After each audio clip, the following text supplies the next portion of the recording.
আজকাল পড়াশোনাতেও কেমন যেন অন্যমনস্ক হয়ে গিয়েছে। চোখে বন্ধ করেই ওর চোখের সামনে ভেসে ওঠে ওর আর ফাহিমের সেই কাছাকাছি আসার অপ্রত্যাশিত দৃশ্যটা। রওশিন তাই বই বন্ধ করে চেয়ারে শরীর ভর ছেড়ে দিল।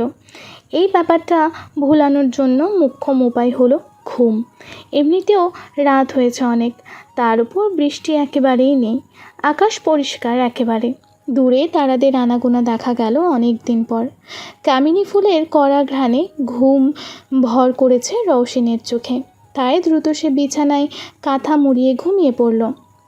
নির্বিচ্ছিন্ন রাত, ঘুমে অর্ধ নিমজ্জিত রওশিন। জানালা দিয়ে শাঁসা করে হাওয়া ওর ঘরে প্রবেশ করতে ঘর শীতল করে দিচ্ছে। রওশিন ঘুমের ঘোরে চোখ কুঁচকালো। ওর জানা মতে জানালা তো লাগিয়ে দিয়েছিল, যদিও লক করা হয়নি, কিন্তু সেটা খুলে গেল কী করে? আচমকাই নিজের শরীর গরম অনুভূত করছে রওশিন।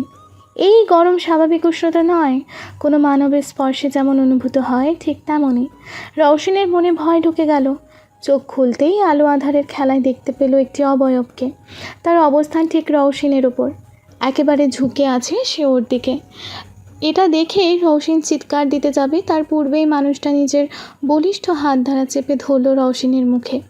রওশিন এতে আরও ভয় পেয়ে গেল। গোঙানি করতেই মানুষটা শীতল কণ্ঠে বলে উঠল, রওশিন, ইসমি ফাহিম, চিৎকার করো না। আজ তোমার জন্য চোরের মতো এভাবে তোমার বাড়িতে বেসামাল হয়ে এসেছি। রওশিন পলকহীন চোখে নিজের ওপর অবস্থানরত ফাহিমের দিকে তাকিয়ে রইল কিছুক্ষণ। চোখ পর বিস্ময়কর ভাবটা এখনও কাটেনি। ওর স্নায়ু রীতিমতো কাজ করা বন্ধ করে দিয়েছে। মানতে কষ্ট হচ্ছে যে এখানে ফাহিম আছে। রওশিন নড়াচড়া বন্ধ করল না। অস্বস্তি হচ্ছে প্রচণ্ড, এভাবে একই বিছানায় ফাহিমের সাথে ঘেঁষে থাকতে। ফাহিম আবারও বলে উঠল, এত নড়াচড়া করতে হবে না, আমি এখনই তোমার মুখ ছাড়তে পারি যদি তুমি চিৎকার না করো। চিৎকার করবে নাকি? রওশিন মাথা নাড়িয়ে না বোধক উত্তর দিল। তারপর ওর মুখ থেকে নিজের হাত সরালো ফাহিম। রওশিন উঠে বসল। দূরে চলে গেল ফাহিমও। রওশিনের শরীর কাঁপছে ভয়। ঘড়ির কাঁটায় 3:05 দেখে আটকে ওঠে। জানালা খোলা থাকাতে বুঝতে বাকি রইল না যে ফাহিম কিভাবে এত রাতে এ ঘরে এসেছে। রওশিনের রীতিমতো শরীর রিড়ি করছে রাগবশত। দাঁতে দাঁত চেপে সে ফাহিমকে প্রশ্ন করল, এত রাতে একটা মেয়ের ঘরে এভাবে আসতে আপনার লজ্জা করে না? জলদি বাড়ি ফিরে যান। আব্বা যদি জানে এত রাতে আমার ঘরে ছেলে আছে, জানে মেরে ফেলবে আমায়, যতই মানুষটা আমার বড় ভাইয়ের বন্ধু হোক না কেন। তোমার সাথে কথা না বলে আমি যাচ্ছি না। কাট কাট গলায় বলল ফাহিম। ওর চোখে কঠোরতার ভাব, চোখ মুখ অস্থির দেখাচ্ছে। আজ সারাদিনই রওশিনের সাথে একদণ্ড কথা বলার জন্য নিষ্পিস করছিল ওর মন। রওশিন কাতর চোখে তাকালো ফাহিমের দিকে, বলে উঠল, আপনি আস্তে কথা বলুন ফাহিম ভাই, আব্বা শুনতে পারলে। ওকে ফাইন, তো তুমি আমার সাথে চলো। রওশিনের চোখ বড় হয়ে গেল। জিজ্ঞেস করলো, কোথায় যাব? কিভাবে যাব? আমি কোথাও যাচ্ছি না, বুঝেছেন? আপনি ভালোই ভালো এখান থেকে কেটে পড়ুন, নয়তো আমি ভাইজানকে। কথাটি রীতি টানতে পারল না রওশিন। ফাহিম খাটের এক প্রান্ত থেকে ওর ওড়না টেনে নিয়ে মুখ কড়াকড়িভাবে বেঁধে দিল। রওশিন হতবম্ব হয়ে গিয়েছে। মুচড়ামুচড়ি করতেই ফাহিম কোলে তুলে নিল রওশিনকে। জানালা দিয়ে যেভাবে এসেছিল তেমনভাবেই বাহিরে বেরিয়ে রাস্তার সাইডে রাখা গাড়িতে চলে গেল রওশিনকে নিয়ে। একে তো গহীন রাত, তার ওপর সীমান্তবর্তী অঞ্চলে মাঝরাতে ভাগ্যবশত মিলিটারির লোকদের ছাড়া দেখা যায় না তেমন কাউকেই। তাই ফাহিমের এই ছোটোখাটো কিডন্যাপিং করতে তেমন দুঃসাধ্যের মতো কিছু হলো না। রওশিন অনবরত নড়াচড়া করছিল। ফাহিম গাড়ির দরজা লাগিয়ে দিতেই ওর মনে ভয় ঢুকে যায়। চোখ দিয়ে পানি পড়তে থাকে টপ টপ করে। ফাহিম আজ অনড়। রওশিনের সাথে কথা না বলেই কিছুতেই শান্তি পাবে না ও। গাড়ির ইঞ্জিন ফটাফট স্টার্ট করে রওশিনদের বাসা থেকে অনেক দূরে চলে গেল দুজনে। রওশিনের মুখ এখনও বাঁধা, জামাকাপড় ওলট পালট হয়ে আছে। ও কখনো ভাবতেই পারেনি যে ফাহিম এমনভাবে কিডন্যাপ করতে পারবে ওকে। আর যাই হোক, এমন একটা জঘন্য কাজের জন্য ও ফাহিমকে ক্ষমা করবে না, কিছুতেই ক্ষমা করবে না। ফাহিম এবার রওশিনদের বাসার থেকে নিরাপদ দূরত্বে এসে গাড়ি থামিয়ে দিল হঠাৎ। তারপর স্টিয়ারিংয়ে মাথা এলিয়ে ঘন ঘন নিঃশ্বাস ফেলতে লাগলো। উন্মাদ লাগছে ফাহিমকে। আজ ওর কীর্তিকলাপ জানান দিচ্ছে অন্য কিছুরই। রওশিন তখনও প্রাণপণে ছটফট করে চলেছে ফাহিমের কাছ থেকে ছাড়া পাওয়ার জন্য। চোখ নাক সব লাল হয়ে গিয়েছে কান্নায়, তবে মুখ দিয়ে একটি আওয়াজও বের করতে পারল না। ফাহিম দুর্বল চোখে তাকালো রওশিনের দিকে, শীতল কণ্ঠে বলে উঠল, তুমি আমার জন্য আর কোনো চয়েস রাখোনি Roshan, that's why I have to do it. রওশিনের রাগ হচ্ছে ফাহিমের প্রতি প্রচণ্ড। এই লোক তো আগে এমন ছিল না, এখন হুট করে পাগলে ধরেছে নাকি? ফাহিম আচমকা স্ট্যারিং ছেড়ে এগিয়ে এলো রওশিনের দিকে। ভড়কে গেল রওশিন, দু কদম পিছিয়ে যাওয়ার পর থেমে গেল, কেননা ও একেবারেই জানালার সাথে ঘেঁষে গিয়েছে। আসলে কি করতে চাচ্ছে ফাহিম? ওর মনে আচমকা ভয় হানা দিল। তা দেখে ফাহিম দুর্বল হাসল, কানের কাছেই ফিসফিসিয়ে বলে উঠল, রিল্যাক্স, আগের মতো কিস করবো না, যদিও তা হয়েছিল অ্যাক্সিডেন্টলি। আর হ্যাঁ, জামা ঠিক করো, হাত খুলে দিচ্ছি, তোমার গোপন জিনিসগুলো আমার সামনে দৃশ্যমান হয়ে আছে। রওশিনের কান একেবারে গরম হয়ে গেল লজ্জায় আর অস্বস্তিতে। চোখ নিচে নামাতে চক্ষু চড়ক গাছ। এতক্ষণ মোচড়ামুচড়ি করার কারণে পরনে জামার নাজেহাল অবস্থা। গলার এক সাইডে জন্মদাগটাও স্পষ্ট দেখা যাচ্ছে। হাত ছাড়া পাওয়া মাত্রই রওশিন তা ঠিক করে নিল, মুখে বাঁধা ওড়না খুলে জড়িয়ে নিল গায়ে। রওশিনের বুক এবার ঢিপঢিপ করছে। কাঁপা কাঁপা গলায় জিজ্ঞেস করলো, আমায় কেন নিয়ে এসেছেন ফাহিম ভাইয়া? বললাম তো, জরুরি কথা আছে তোমার সাথে। চিৎকার দিয়ে বলল রওশিন। বাইরে বহমান জোরালো বাতাস, বিদ্যুৎ চমকানোর আওয়াজ জানান দিচ্ছে ঝুমঝুমিয়ে পড়ার বৃষ্টির ছন্দের। ফাহিম এবার গহীন দৃষ্টিতে তাকালো রওশিনের দিকে, কাটকাট গলায় জিজ্ঞেস করলো, আমায় ইগনোর করছিলে কেন এতদিন? তুমি কি মনে করো তোমার কলেজে নাও যাওয়ার কারণ আমি ধরতে পারি না? রওশিন এবার কি বলবে ভেবে পেল না। ফাহিম আবারও বলল, আমাদের মধ্যে সেই ঘটনাটা জাস্ট একটা অ্যাক্সিডেন্ট ছিল, তবে এরকম বিহেভিয়ার কেন রৌশন? তোমার ইগনোরেন্স পাগল করে দিচ্ছিল আমায়। আপনি যদি বুঝতেন তবে কথাটি কখনোই জিজ্ঞেস করতেন না আমায়।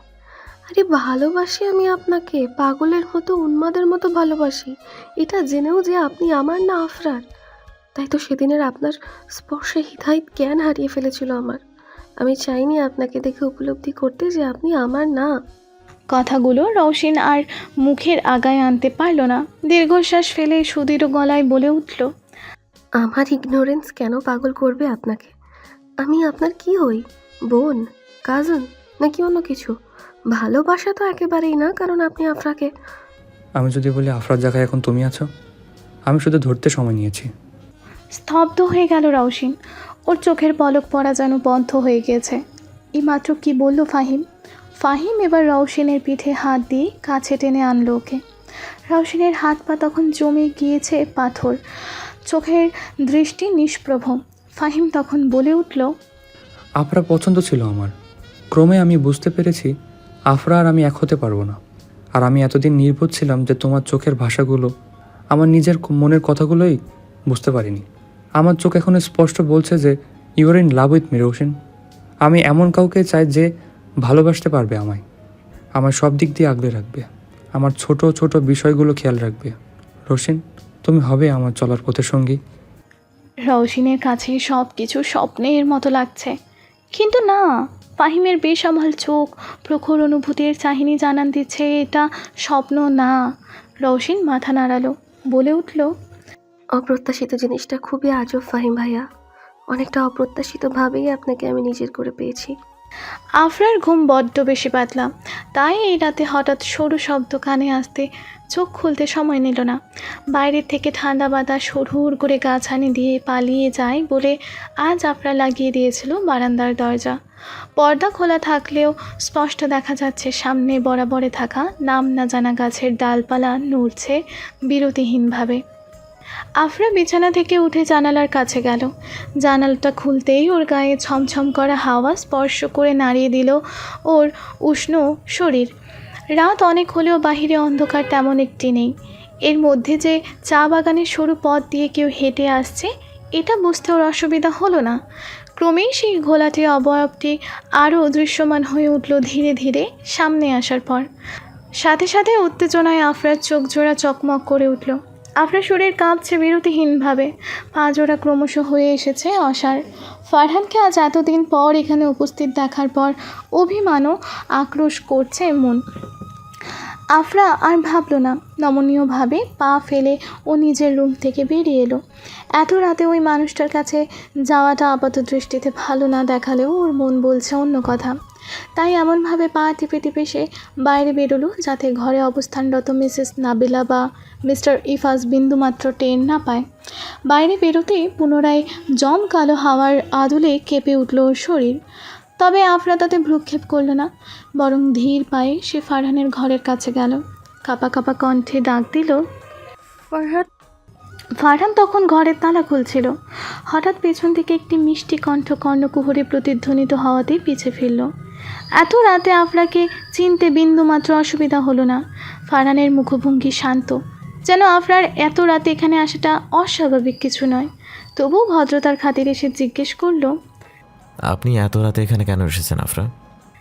আফরা কথা বলতে পারল না।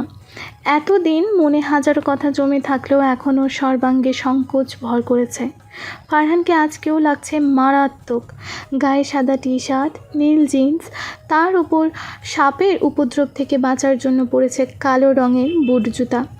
এত রাতেও মুখে মাস্ক পরা, যেন নিজের বাড়িতে ছদ্মবেশী রূপ ধারণ করে এসেছে। আফরাকে চুপ থাকতে দেখে দৃষ্টি আরও গম্ভীর হলো ফারহানের। বলে উঠল, এত রাতে এখানে আসাটা আপনার উচিত হয়নি, আপনি ফিরে যান। যাব না, কারণ আপনি কোনো নিশ্চয়তা দিতে পারবেন না যে আপনার সাথে আমার পরবর্তীতে কথা হবে কি না। আকাশে আচমকায় হাতছানি ছিল কালো মেঘগুলো। গুরুম গুরুম আওয়াজ বৃষ্টির আগাম বার্তার সংকেত দিচ্ছে। অপ্রতিভ হলো ফারহান। এতদিনে এতটুকু বুঝতে পেরেছে যে আফরা কথা থেকে একটু নড়বড়ে নয়। তাই ফারহান দরজা খুলে ইশারায় প্রবেশ করতে বলল আফরাকে। আফরা তাই নীরবে প্রবেশ করলো ভেতরে। ফারহান বারান্দার এক পাশের দরজা খুলে দিল, যার দরুন শাঁসা করে হাওয়ার দল ছুটে এলো ঘরে। ঘরের পর্দাগুলো ফিনফিনে মেঘের ন্যায় উড়ে চলেছে। আফরা বারান্দার এক পাশে রাখা কাউচে বসে পড়ল। অপ্রতিভ চোখে দেখল ফারহানকে। ফারহান তখন পায়ের বুট জুতো খুলতে মগ্ন। সেখানে আংশিক কাদা দেখা যাচ্ছে। প্যান্টের পকেট থেকে মানি ব্যাগ, মোবাইল আর মাস্ক রাখলো ছোট্ট টেবিলের ওপর। রুমের এক কোণায় অবস্থানরত ছোট্ট কিচেন রুমটির দিকে এগোতে এগোতে জিজ্ঞেস করলো, কি খাবেন আফরা, চা নাকি কফি? আপনার হাতে যে কোনো একটা হলেই চলবে। আফরা অন্য সময় হলে কফি চাইতো, কেননা আফরা চায়ের টেস্ট খুব বেশি একটা পছন্দ করে না। তাই ফারহান তেমন একটা কফি না খেলেও কফি এনে রেখেছিল শুধুমাত্র আফরার জন্য। এখন ওর এমন প্রতি উত্তরে অবাক হলো ফারহান, তবু কিছু বলল না। ইনস্ট্যান্ট কফি মেক করে কফির কাপ এগিয়ে দিল আফরার দিকে। আফরা তা হাতে নিয়ে নিল। বাহিরে ঝিরি ঝিরি বৃষ্টি পড়ছে। ঘড়ির কাঁটা জানান দিচ্ছে গভীর রাতের। তবে আফরার মনে কোনো সংকোচ নেই। নীরবতা কাটানোর জন্য সরাসরি ফারহানকে জিজ্ঞেস করলো, কোথায় ছিলেন এতদিন আপনি? আমার সচরাচর এ ধরনের প্রশ্ন কেউ করার সাহস পায় না, আর আমিও কাউকে এ ধরনের উত্তর দিতে অভ্যস্ত নই আফরা। শীতল গলায় বলে উঠল ফারহান, চেহারায় নির্বিকারত্বের ছাপ। আফরার চেহারায় অভিমান আরও স্পষ্ট হলো এতে। বলে উঠল, আর কেউ সাহস না পেলেও সে সাহস আমার আছে, সেটা আপনি ভালোভাবেই জানেন। আর অন্য কারোর সাথে ভুলেও আমার তুলনা করার চেষ্টা করবেন না প্লিজ। আপনি জানেন আপনার কোনো খোঁজ খবর না পাওয়াতে আমার কী অবস্থা হয়েছিল। ফারহান ভ্রুক্ষেপহীনভাবে বলল, আমি কিভাবে জানবো? তাছাড়া আমি আগেও বলেছি যে পৃথিবীতে এখন এমন কেউই নেই যারা আমার জন্য চিন্তা করবে, কারণ সেই মানুষগুলো অনেক আগেই পৃথিবী ছেড়ে চলে গেছে। তাহলে আপনার আমার জন্য এত চিন্তা কেন? আফরার গলা আটকে আসছে ক্রমশ, চোখ টইটুম্বুর করছে জলে। তবু অনেক কষ্টে জিজ্ঞেস করলো, আপনি কি এখনো বুঝতে পারেন না এই চিন্তার কারণ? ফারহান দমে গেল এই কথা শুনে, কেননা ও এতটাই অবুঝ না যে এতদিনে আফরার চোখের ভাষা, ওর ব্যবহার বিন্দুমাত্র বুঝতে পারেনি। ফারহান হাসলো, বলে উঠল, আপনার চোখের ভাষা, কথার ধরন দেখে শুধু আমি না, মোটামুটি সবাই বুঝতে পারে যে আপনি দুর্বল আমার প্রতি। তাই তো আমি দূরে সরে যাচ্ছি আপনার কাছ থেকে। আপনার লাইফস্টাইল সম্পর্কে ধারণা আছে আমার আফরা, কেননা আপনি আমায় সবটাই বলেছিলেন যে ঠিক কী কারণে আপনার বাবা মা আপনাকে বাংলাদেশে পাঠিয়েছে। তারপরও একই ভুল করতে যাচ্ছেন কেন আফরা? তাই আমি স্পষ্টভাবেই বলছি, আমার থেকে দূরে থাকলেই সুখী থাকবেন আপনি, কারণ আপনার জীবন আর আমার জীবনের গতিতে আকাশ জমিনের ব্যবধান। ফারহান থামলো।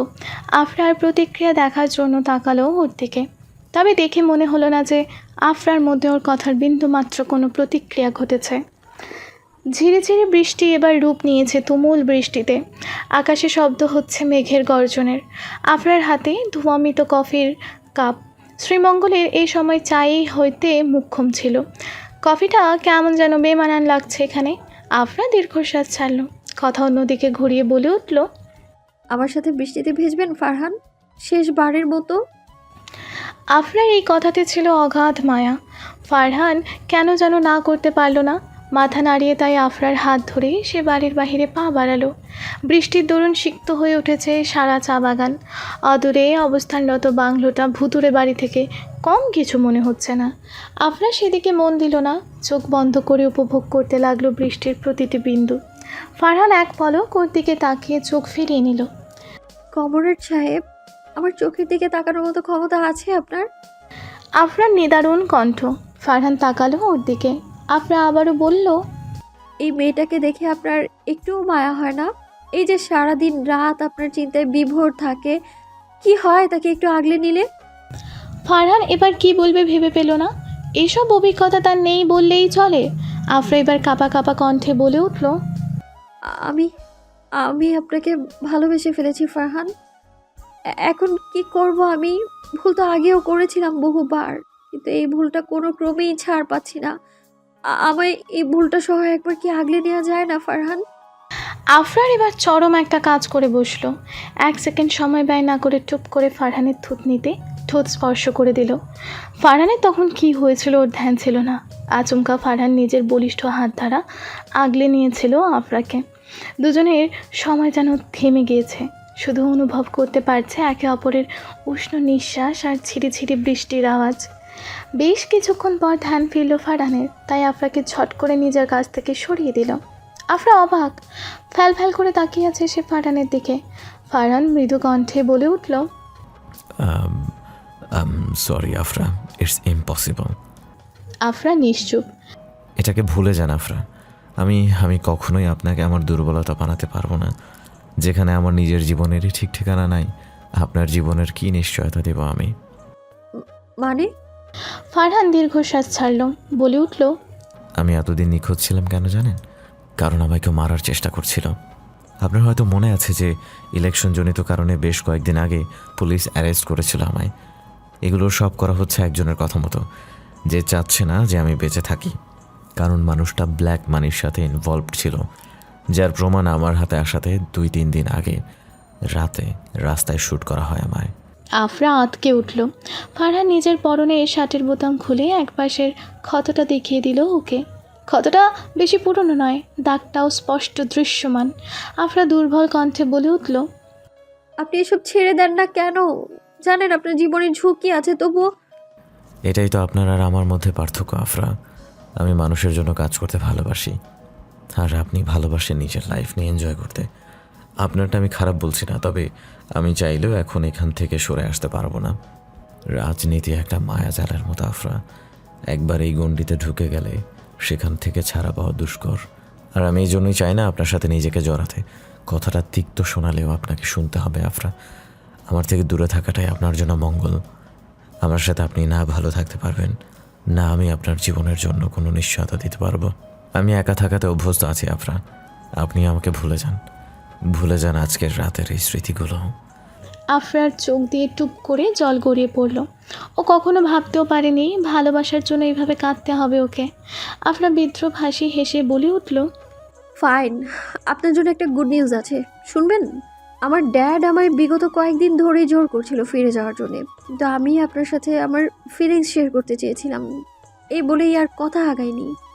এটা তো আসলে একটা গুড নিউজ আপনার জন্য হিসেব করলে, কেননা আপনাকে তো বাংলাদেশে জোরপূর্বক পাঠানো হয়েছিল। তাহলে ফিরে যান আপনার দেশে, খুশি মনে যান। আপনার জবও হবে, এনজয়মেন্টও হবে, আবার আগের মতো লাইফও হবে। আফরার এবার প্রচণ্ড কান্না পাচ্ছে। ইচ্ছে করছে ফারহানকে ইচ্ছে মতো মারতে। এ লোকটা কেন এত পাষাণ?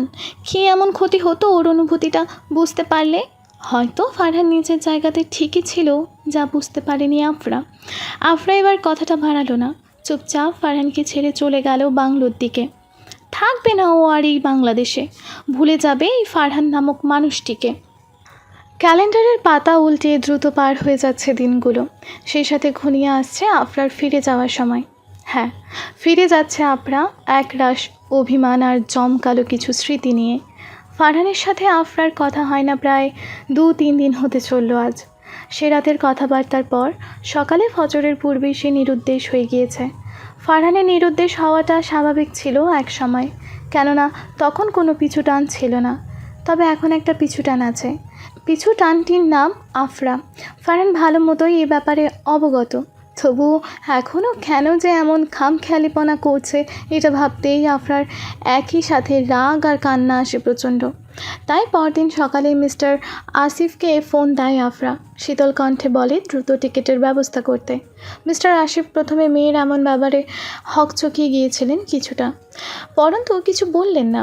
আফরা বাবার সাথে কথালাপ শেষ করে মিসেস নাবিলা, মিস্টার ইফাজ, ফাহিম, ইলা সবাইকে বলল ওর ফিরে যাওয়ার কথা। ইলা রীতিমতো প্রচণ্ড হতাশ হয়ে পড়েছিল এতে, কেননা এই লম্বা সময়ে আফরার সাথে ওর খুব ভালো একটি সম্পর্ক হয়েছে। মিস্টার ইফাজ প্রথমে নিজেকে দোষারোপ করেছিলেন আফরার ফিরে যাওয়ার ব্যাপারে, কেননা আফরার মাকে ভালো মতোই চেনেন উনি। যদি ফাহিম আর আফরার বিয়ে সঙ্গত কারণে আফরা ফিরে যায়, তবে নিজেকে কখনোই মাফ করতে পারবেন না উনি। তবে আফরা বুঝিয়ে বললেন ব্যাপারটা ওনাকে, যে এমন কিছুই না, আফরার সত্যিই সময়গুলো খুব ভালো কেটেছে। তবে যেই মোহ আর অনুভূতি ছিল সেটা থেকে পালিয়ে যাওয়ার একমাত্র পথ হলো এই চায়ের রাজ্যকে ছাড়িয়ে বহু দূরে কোথাও চলে যাওয়া। আচ্ছন্ন বিকেল, দূর দূর পাখির কলকালির আওয়াজে মুখরিত শ্রীমঙ্গল। আফরাজ প্রথমেই বাংলো বাড়ির ছাদটিতে উঠল।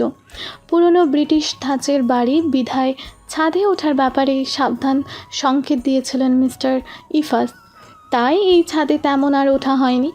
তবে আজ কেন যেন সতর্ক সংকেত এড়িয়ে আফরার ছাদে ওঠার প্রচণ্ড ইচ্ছে হলো। তাই ফাহিমকে নিয়েই সে এসে পড়ল ছাদে। সাথে আরও একজন আছে, রওশিন। আফরার ফিরে যাওয়ার কথাটি শুনে অনেকটা হন্তদন্ত হয়েই চলে এসেছিল এখানে। আফরার কেন যেন প্রচণ্ড ভালো লাগে রওশিনকে। একেবারেই সাদামাটা নিশ্চুপ ধরনের, কথার মধ্যেই একটা মায়াবী ভাব আছে। একজন আদর্শ বাঙালি মেয়ের যেমনটা হওয়া উচিত, রওশিন ঠিক তেমন। আফরা খানিকটা হাসল, বলে উঠল, আমেরিকায় হাজারো খুঁজেও রওশিনের মতো মেয়ে খুঁজে পাওয়াটা দুর্লভ।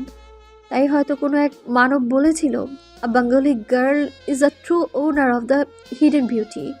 রওশিন হাসল খানিকটা, তবে আফরা নিষ্প্রভ চাউনি দেখে জিজ্ঞেস করল, তুমি ফিরে যাচ্ছ যে হঠাৎ? একদিন তো যেতেই হতো, তাই না?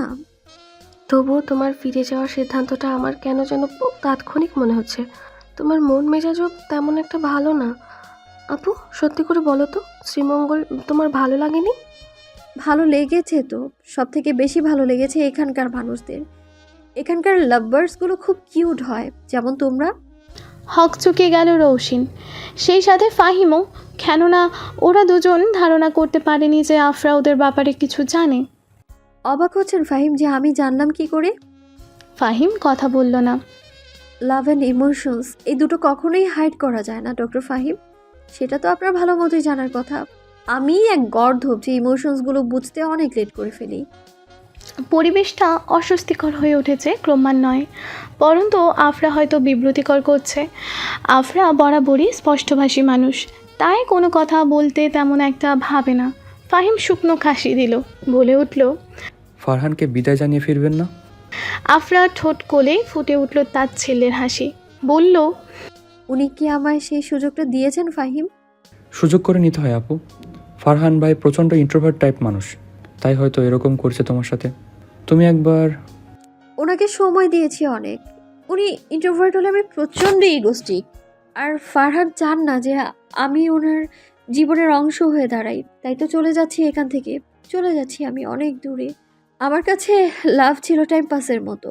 আমেরিকায় থাকাকালে কয়েকজনের সাথে সম্পর্কে জড়িয়েছি, আমার মনেই নেই, সবই ছিল কিছু না টাইপ। আর সেই আফরা আমেরিকার ঠিক উল্টো পথে সাউথ এশিয়ান এক বাঙালি ছেলের প্রেমে হাবুডুবু খাচ্ছে। ভাবা যায়? তবে এইখানে কখনো ফিরে আসবো কিনা জানি না, but he is my first emotion Roshan. আমি ওনাকে কখনো ভুলতে পারবো না। আফরার চোখ মুখ সিক্ত হয়ে আছে অশ্রুতে। আজ হয়তো এটা শেষ বিকেল এখানে আফরার। আগামীকাল বিকেলের প্রথম প্রহরেই আফরা বেরিয়ে যাবে এয়ারপোর্টের উদ্দেশ্যে। আকাশে নেমেছে কিছুটা জমকালো আধার, দূর দূর তারার সমারোহে অপূর্ব লাগছে সব কিছু। ফারহান রাইফেল রোড ধরে নিজের গাড়ি ড্রাইভ করতে মগ্ন। রাত হওয়ার দরুন গাড়ির জানালা নামিয়ে দিয়েছে। এতে হু হু করে ভেতরে প্রবেশ করছে উন্মুক্ত শীতল বাতাস। রাস্তার বাঁ পাশেই শালবন, সেখানে থেকে অদ্ভুত কিছু শব্দ ভেসে আসলেও ফারহান কর্ণপাত করল না। কিছুক্ষণ আগেই নিয়াজি সাহেবের সাথে আর কিছু সংশ্লিষ্ট ব্যক্তিদের সাথে বোর্ড মিটিং সম্পন্ন করে এলো ফারহান। কেন্দ্রীয় বিষয় হলো আগামীতে এখানকার স্টুডেন্ট লিডার হিসেবে কে নিয়োজিত হবে সে ব্যাপার নিয়ে। এক পক্ষ ফারহানকেই বরাবরের মতো লিডার হিসেবে দেখতে চেয়েছিল, তবে বাদ সাধল এখানকার নতুন চেয়ারম্যানের লোকদল। তারা ফারহানকে ক্ষমতায় আনতে চান না, কারণ যতদিন ফারহান স্টুডেন্টদের লিডার হয়ে থাকবে ততদিন সরকারি স্টুডেন্ট ফান্ডিং থেকে টাকা আত্মসাৎ করা অসম্ভব ওনাদের কাছে। তবে ফারহান এবার এ ব্যাপারে কোনো হই হল্লোড় করল না। মোটামুটি অবাক হয়ে গিয়েছিল এতে পার্টির লোকজন, কেননা ফারহান কখনো এসব বিষয় নিয়ে কাউকে ছাড় দেয়নি। আর আজ এত বড় পদ থেকে ওকে নিজেই সরে আসতে দেখে নিয়াজি সাহেবের সাথে কম কথা কাটাকাটি হয়নি ফারহানের। এখন এসব কোনো মতে সামলিয়ে ফারহান নূরজাহান এস্টেটের ওই দিকটাতে এগিয়ে যাচ্ছে গাড়ি নিয়ে। ওর মন বিষণ্ণ। আফরার সে রাতের অশ্রুসিক্ত চোখজোড়া বারবার ভাবিয়ে তুলছে ওকে। আজকাল পার্টি অফিসেও তেমন একটা মন বসে না, কোনো বিচার সালিশেও তেমন একটা উপস্থিত থাকে না। এক কথায় রাজনৈতিক বেড়াজাল থেকে দিনকে দিন সরে আসছে ফারহান। নিজের মধ্যেকার এমন বিরাট পরিবর্তন দেখে নিজেই অবাক সে। তাই তো বাড়িতে ফিরে যেতে ইচ্ছে করে না ওর। ফারহান গাড়িটা উঁচু এক ভ্যালির সামনে থামালো। এটা সেই জায়গাটি যেখানে আফরার সাথে প্রথম জগিং করতে এসেছিল ফারহান। আকাশে লক্ষ্য তারার সমাগমে নিশি রাত্রিতে দেখলে মনে হবে যে যেন খালি চোখেই ছায়াপথ দেখতে পাচ্ছে। এক পাশে সুগভীর খাদ ডুবে আছে গহীন অন্ধকারে। ফারহান গাড়ির ডিকির ওপর শুয়ে পড়ল। দেখতে লাগলো সুবিশাল আকাশ। আফরার প্রতিটা দৃশ্য না চাইতেও চোখের সামনে ভেসে উঠছে। ফারহান নিজেকে ধাতস্থ করে অন্যত্র মন দেওয়ার চেষ্টা করেও পারল না। বরাবর মনে হচ্ছে বিশাল কোনো ভুল হতে চলেছে। কিন্তু কি করতো সে? এই যে কিছুক্ষণ আগে মৃত্যুর ধমকি খেয়ে আসলো, এখন এসব বেড়া জালে যদি আফরা পড়ে, এমনিতেও ওর জন্য আফরাকে কম খারাপ পরিস্থিতির মুখোমুখি পড়তে হয়নি। সেবার কলেজে আক্রমণ, তারপর পুলিশ স্টেশন, আবার নিজেও আহত হওয়া, এসব ক্রমান্বয়ে ফারহানকে আরও ভাবিয়ে তুলছে আফরার জন্য। তাছাড়া ফারহান বড় হয়েছে নিঃস্বভাবে। ছোটোবেলাতেই মা বাবা হারিয়ে ফেলেছে। ফাহিমের মাও ওকে পছন্দ করে সম্পত্তিগত ব্যাপারের জন্য। তাই তো ভালোবাসা নামক বিষয়টার প্রতি ঘোরতর অনীহা ওর। আফরাকে যদি ও নিজের সর্বস্ব দিয়ে কাছে নিয়ে আসতে না পারে তবে কি হবে ওর? আর আফরা বলেছে সব হলো আবেগ, এটাকে প্রশ্রয় দেওয়া ভুল ছাড়া আর কিছুই না। ফারহান ধাতস্থ করলো নিজেকে। এসব আকাশ পাতাল ভাবতে ভাবতেই আচমকা কল এলো ফাহিমের। ফারহান অবাক, তপ্ত শ্বাস ফেলে কল রিসিভ করে মিহি কণ্ঠে বলল, হ্যালো। ফটাফট বাড়িতে আসো ফারহান, জরুরি কথা আছে। অপর পাশ থেকে ফাহিম গম্ভীর কণ্ঠে বলল। ফারহানের চোখে মুখে অবাকতার ছাপ। ফাহিমের মতো প্রাণোচ্ছল মানুষটাকে এতটা গম্ভীরভাবে আজই প্রথম ও কথা বলতে শুনল। ফারহান চুলে আঙুল চালিয়ে বলে উঠল, আজ বাসায় ফিরবো না ফাহিম, অনেক দূরে আছি। তাহলে তুমি কোথায় সেটা বলো, আমি আসবো দেখা করতে। Any problem Fahim? সেটা না হয় দেখা করেই বলি। চুপ রইল ফারহান। ফাহিম বলল, আর হ্যাঁ, মানসিকভাবে প্রস্তুত থেকো my cousin brother Farhan Zubair. যদিও মেন্টালি তুমি অনেক স্ট্রং, তবুও সতর্কবার্তা দিয়ে দিলাম। লোকেশন সেন্ড করো, আসছি আমি। বলেই কল কেটে দিল ফাহিম। ফারহানের মাথা রীতিমতো প্রশ্নে জর্জরিত হয়ে আছে। ফাহিমের এমন আচরণের কোনো কারণীও খুঁজে পেল না ফারহান, তাই সে ভাবনা ভুলানোর চেষ্টা করল। পুনরায় ঠোঁট চেপে বুঁদ হয়ে রইল গহীন রাতের সৌন্দর্যে। ফাহিম আসলেই পরিষ্কার হয়ে যাবে বিষয়টা। এখন তবে একা একা সৌন্দর্য উপভোগ করতে ক্ষতি কী? রাতের আকাশ আজ কিছুটা নিস্তব্ধ, তবে শাঁসা বাতাসের আলোড়নে সব কিছুতে নতুনত্ব আনছে প্রকৃতি। ফারহান গাড়ির ডেকে নিজের গা এলিয়ে স্থির চোখে তাকিয়ে আছে নিস্তব্ধ আকাশটার দিকে। মন বারবার ছুটে যাচ্ছে ফাহিমের অপেক্ষায়।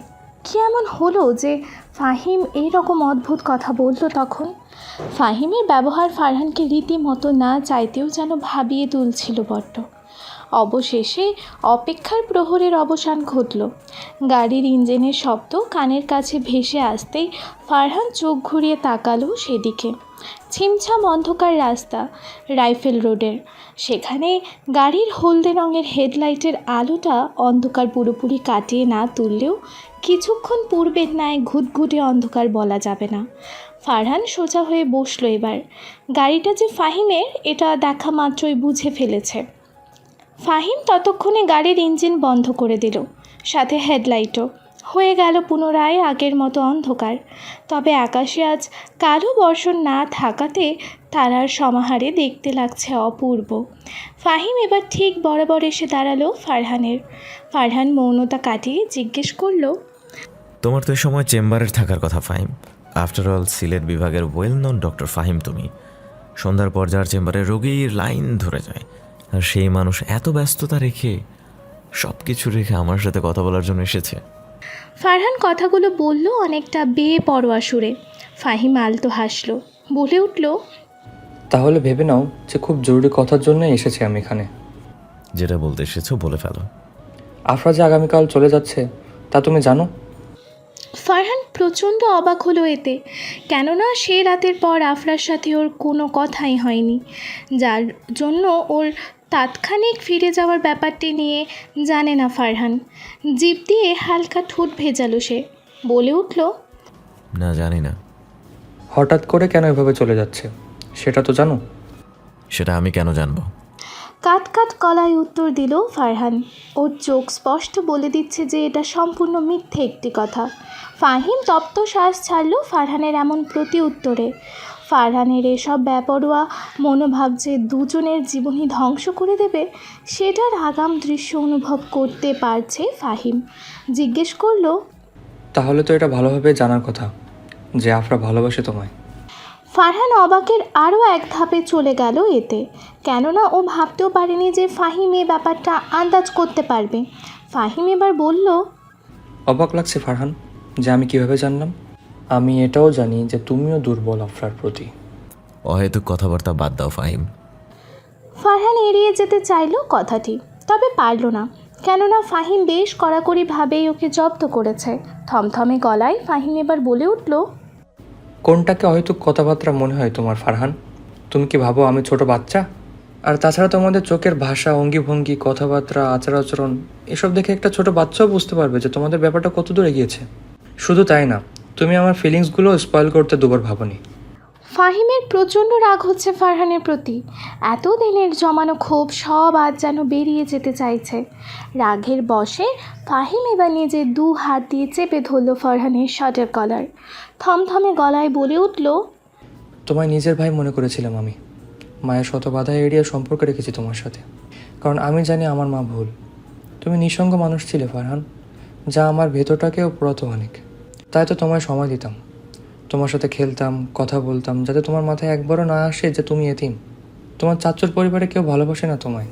শুধু তাই না, তুমি যখন রাজনীতিতে ভয়াবহভাবে জড়িয়ে পড়েছিলে তখনও সাপোর্ট করেছিলাম তোমায় আমি।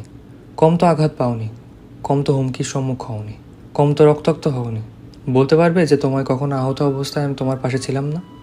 যতই রাত হোক না কেন, শুধুমাত্র তোমার জন্য রিস্ক নিয়ে আমি হসপিটালে গিয়েছি। ধামাচাপা দিয়েছি তোমার আহত হওয়ার বিষয়টা, যাতে পুলিশি মামলায় জড়িয়ে না পড়ো। এরপর আমায় কী প্রতিদান দিলে তুমি? তুমি খুব ভালো মতোই জানতে যে আফরাকে আমি পছন্দ করতাম। সেটা পছন্দ থেকে হয়তো বেশি ছিল।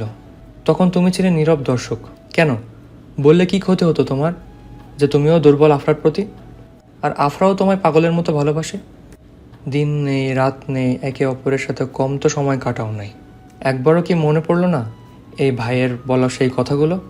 একবার বলে তো দেখতে। ট্রাস্ট মি, আমি নিজ থেকে সরে আসতাম। মাকে আমার আর আফরার বিয়ের সম্পর্কের কথা বলতেও দিতাম না আসিফ আঙ্কেলকে। কিন্তু আমার ফিলিংসগুলো তুমি দাম দাওনি ফারহান, যার জন্য এত বড় কথাটি আমায় লুকাতে তুমি দুবার ভাবলে না।